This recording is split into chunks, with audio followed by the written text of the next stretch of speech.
অনেক দিন পর আবার আমাদের ক্যাটারিংয়ের আরেকটি রেসিপির ভিডিও, পিস রাইস বা পিস পোলাও। একদমই সহজ একটি রেসিপি, আর প্রত্যেকটা মেনুর সাথেই এই পিস রাইস বা পিস পোলাও খুব ভালোভাবে ম্যাচ খায়। সেটা চিংড়ি হোক বা ভেটকি পাতুরি হোক, কি চিকেন বা মাটন, সব কিছুর সাথেই এটা খেতে ভালো লাগে। তো প্রথমে পিস রাইস বা পিস পোলাওয়ের জন্য একটু ভালো মানের বাসমতি চাল নেওয়া হচ্ছে।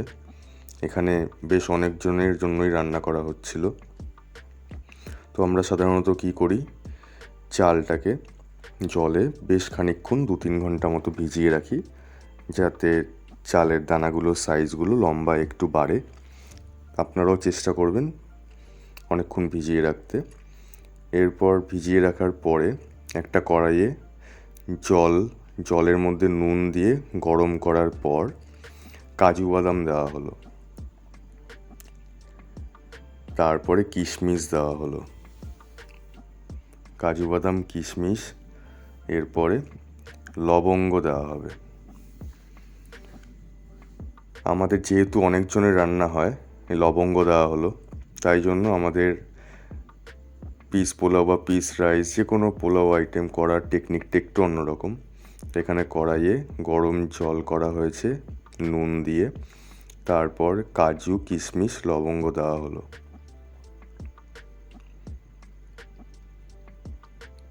এবার দেওয়ার পরে কড়াইশুঁটি দেওয়া হলো। কড়াইশুঁটি দিয়ে বেশ খানিকক্ষণ এটাকে একটু গরম করে নেওয়া হবে। গরম করে নেওয়ার পর চাল ধুয়ে চালের জল ঝরানো এগুলো দেখাচ্ছি না। এইবার চালটাকে ভালো করে ধোয়ার পরে পুরো বাসমতি চালগুলো এর মধ্যে দিয়ে দেওয়া হলো।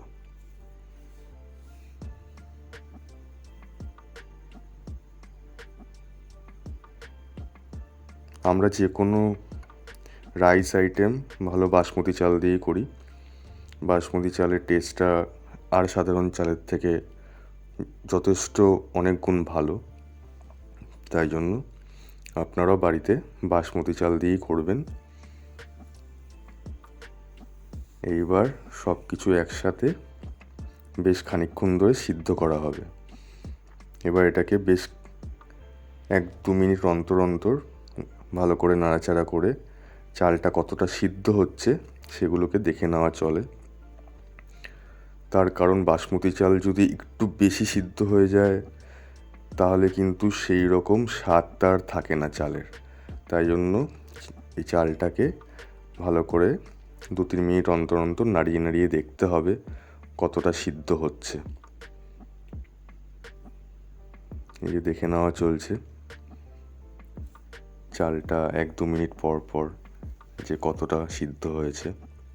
আমরা অনেক সময় চাল বসিয়ে দিয়ে সিদ্ধ করতে দিয়ে এদিক ওদিক চলে যাই, সেক্ষেত্রে আবার গিয়ে দেখি একটু বেশি সিদ্ধ হয়ে গেছে। তো সেই ক্ষেত্রে কিন্তু সেরকম লেভেলের টেস্টটা আসবে না। ফুটছে জল, সিদ্ধ করা চলছে সব কিছু একসাথে।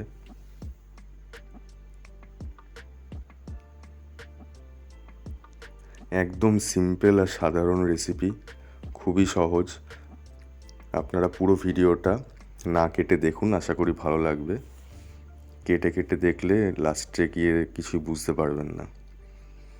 এখন চাল সিদ্ধ করা চলছে, আবার বেশ খানিকক্ষণ পর পর হাত দিয়ে টিপে একটু দেখে নেওয়া চলছে কতটা সিদ্ধ হয়েছে।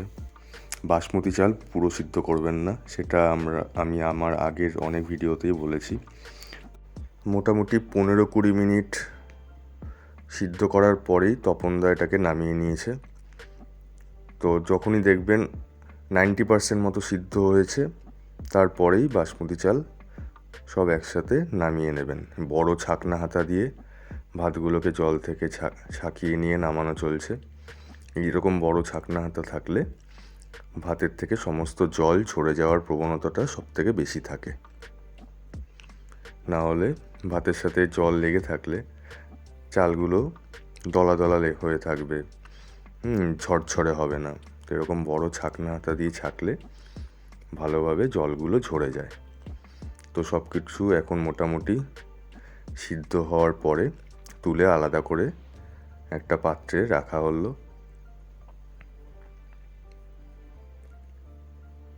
এবার এই যে 90% বাসমতি চাল সিদ্ধ করে তুলে নেওয়ার পরে এই গরমের ভাপে ভাপেই আরও 5-6% মতো সিদ্ধ হয়ে যায়। তো যখনই আপনারা ভাতে জলটা দিয়ে সব কিছু একসাথে ফোটাবেন, 1-2 মিনিট অন্তর অন্তর একটু দেখার চেষ্টা করবেন যে ভাতটার সিদ্ধটা কতটা কেমন হচ্ছে না হচ্ছে। এবার সব কিছু তুলে আলাদা করে একটা পাত্রে রাখা হচ্ছে।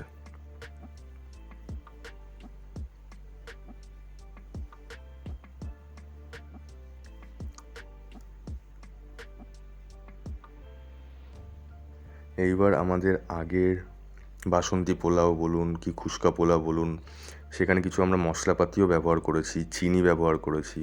এখানে কিন্তু সেগুলো কিচ্ছু লাগছে না। এইবার যেটা দেওয়া হচ্ছে সাদা তেল, যে কোনো রিফাইন অয়েল, সাদা তেল আর তার সাথে ঘি একসাথে মিক্স করে গরম করে নেওয়া হয়েছে। গরম করে নিয়ে এবার পুরো পাত্রটার মধ্যে ছড়িয়ে দেওয়া হচ্ছে। এই পিস রাইসে কিন্তু চিনিও দেওয়া হলো না, জায়ফল জয়িত্রী গুঁড়ো, গরম মশলা গুঁড়ো এসব কিচ্ছু দেওয়া হলো না।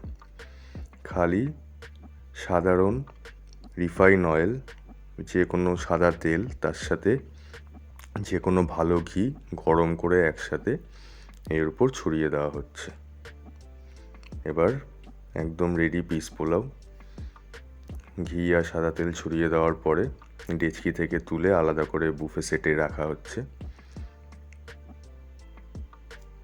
এবার ঘি আর সাদা তেল ছড়িয়ে দেওয়ার পরে একটু ভালো করে হালকা করে নাড়াচাড়া করে নেবেন, বেশি ঘাটাঘাটি করবেন না।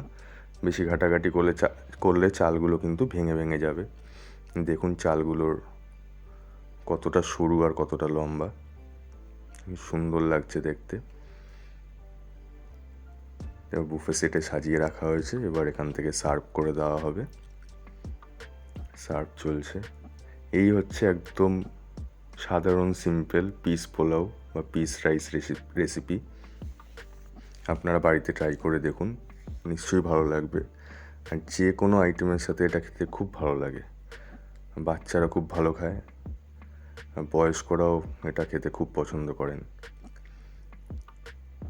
এই হলো আমাদের ক্যাটারিংয়ের পিস পোলাও রেসিপি, একদম সহজ সাধারণ।